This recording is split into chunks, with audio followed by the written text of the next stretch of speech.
Gente, eu tô aqui na Serra da Nevada. Tô na casa amarela que a passagem é muito linda, olha. A paisagem daqui é muito linda.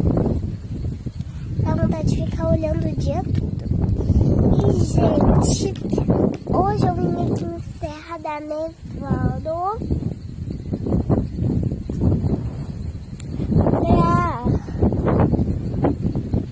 fazer o quê? Porque teve um casamento aqui e eu vim, né? Que é da minha prima Fabiana.